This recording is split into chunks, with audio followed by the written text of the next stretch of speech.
IPL 2025 auction নিয়ে বড় update.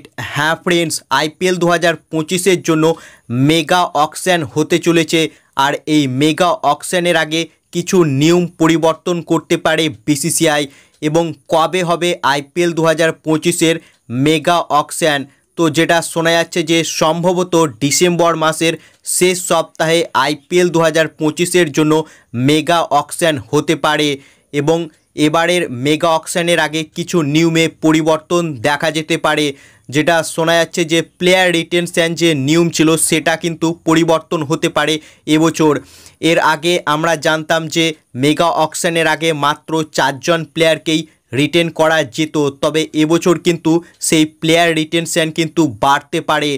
যেহেতু সমস্ত ফ্র্যাঞ্চাইজি বিসিসিআইকে রিকোয়েস্ট করেছে যে প্লেয়ার রিটেনশন বাড়ানো হয়, কারণ ফ্র্যাঞ্চাইজিরা অনেক প্লেয়ারের উপর ইনভেস্ট করে এবং যদি মাত্র 4 জন প্লেয়ারকেই রিটেন করতে দেওয়া হয় তাদেরকে, সেক্ষেত্রে যে প্লেয়ারের উপর তারা ইনভেস্ট করেছে সেই প্লেয়ারটি কিন্তু তাদের হাতছাড়াও হতে পারে মেগা অকশনে। তাই ফ্র্যাঞ্চাইজিরা বিসিসিআইকে রিকোয়েস্ট করেছে যে এবছর থেকে যেন প্লেয়ার রিটেনশন বাড়ানো হয়। এবং যেটা শোনা যাচ্ছে যে সম্ভবত 5 থেকে 7টা প্লেয়ার কিন্তু রিটেন করা যেতে পারে এবছর। এছাড়াও পার্স মানিতেও কিন্তু পরিবর্তন দেখা যাবে এবছরের মেগা অকশনে, যেখানে এর আগে পুরো টিম তৈরি করার জন্য ম্যাক্সিমাম 100 কোটি টাকা ইউজ করতে পারতো ফ্র্যাঞ্চাইজিরা, তবে এবছর কিন্তু সেটা বাড়ানো যেতে পারে। এবং যেটা শোনা যাচ্ছে যে সম্ভবত 120 কোটি ম্যাক্সিমাম পার্স মানি হতে পারে প্রতিটি ফ্র্যাঞ্চাইজির মেগা অকশনে।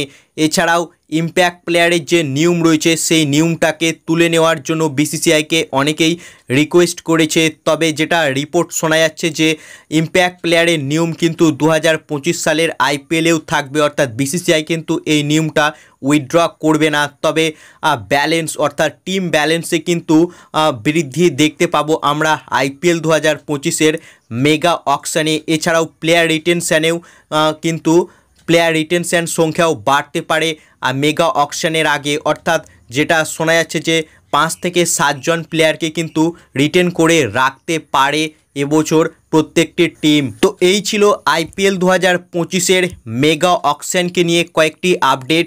যদি তোমাদের ভিডিওটি ইনফরমেটিভ মনে হয় তাহলে ভিডিওটিকে করো লাইক, এবং আইপিএল ও ক্রিকেট জগতের আরও খবর পাওয়ার জন্য চ্যানেলকে করো সাবস্ক্রাইব। ধন্যবাদ।